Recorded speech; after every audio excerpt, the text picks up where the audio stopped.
Bienvenue sur Africa 24 pour cette nouvelle édition de l'Africa Tonight à la une de l'actualité, renforcée à la coopération économique entre la Guinée équatoriale et l'Asie. Tel était l'objectif du forum qui s'est tenu ce jeudi 30 avril en Chine. Les précisions dans ce journal. La xénophobie s'invite au sommet de la SADC. Le président zimbabwéen Robert Mugabe appelle à la réduction du flux migratoire vers l'Afrique du Sud après les violences de ces dernières semaines. Et puis la fête du travail célébrée en grande pompe au Gabon, malgré une conjoncture économique difficile marquée par la chute des cours du pétrole.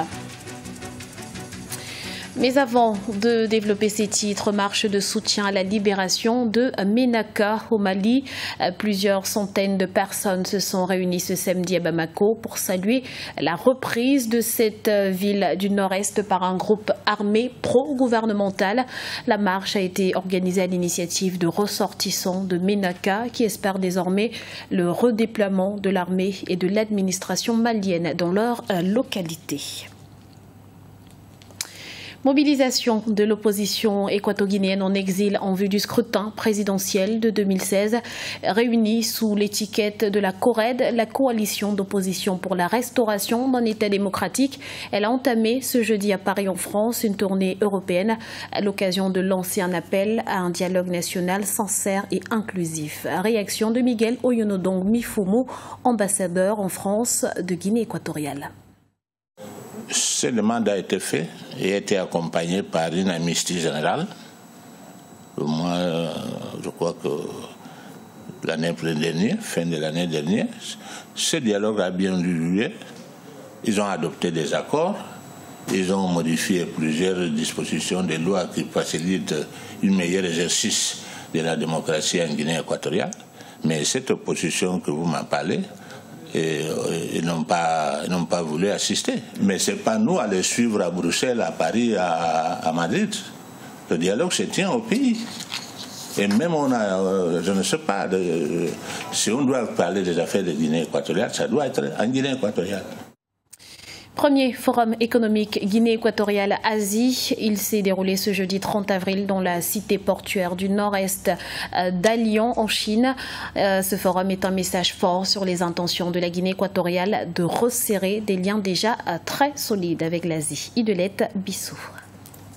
Un forum économique pour renforcer l'industrialisation de la Guinée équatoriale. C'est l'objectif du forum Guinée équatoriale-Asie qui s'est tenu ce jeudi dans la ville de Dalian, dans le nord-est de la Chine. Devant des hommes d'affaires asiatiques, le chef de l'État équato-guinéen a exposé les potentialités de son pays.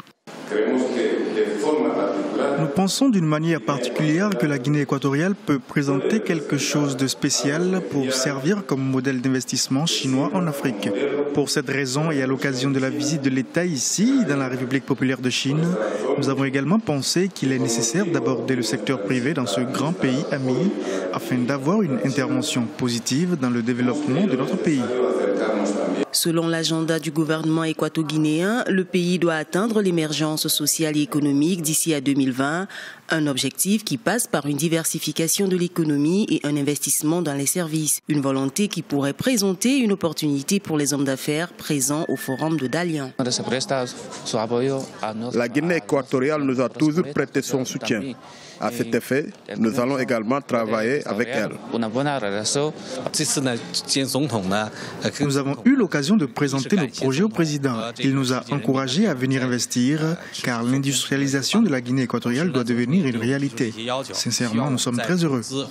En 2015, la Guinée équatoriale et la Chine ont célébré leur 45e anniversaire de relations bilatérales basées sur le commerce durable et les liens économiques.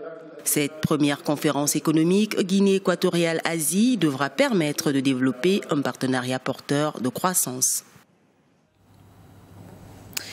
Robert Mugabe indigné par les violences xénophobes en Afrique du Sud lors d'un sommet régional de la SADC tenu le 29 avril 2015 à Harare.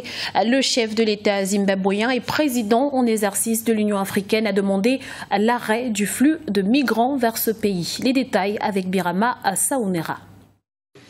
Le président Robert Mugabe est très touché par les récentes violences des Sud-Africains contre les ressortissants africains.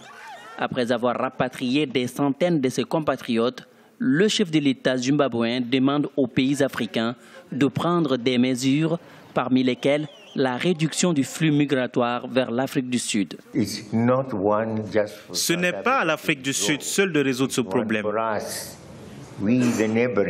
Nous, les pays voisins, devons accompagner le pays dans sa lutte contre ces violences xénophobes. Nos concitoyens aussi doivent arrêter d'émigrer massivement vers l'Afrique du Sud. En Afrique du Sud, la flambée de violences anti-immigrés a été imputée au taux de chômage élevé. Selon des experts, le taux de chômage est de 50%. Cependant, les étrangers établis au sein de la nation arc-en-ciel pointent du doigt l'attitude d'une frange de la population sud-africaine.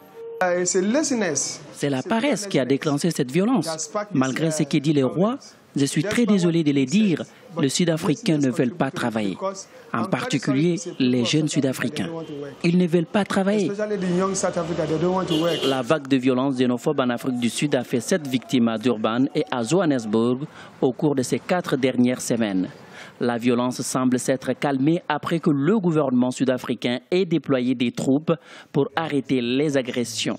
Les gouvernements africains, y compris ceux du Zimbabwe et du Malawi, ont rapatrié des centaines de leurs citoyens d'Afrique du Sud. Toutefois, beaucoup restent dans les camps de réfugiés par peur des représailles au sein de la nation arc-en-ciel.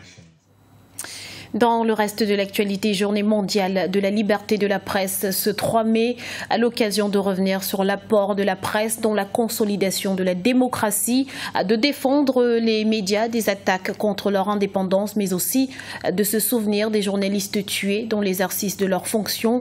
État des lieux, justement, de la liberté de la presse au Cameroun avec Issa Tiroma, ministre de la Communication.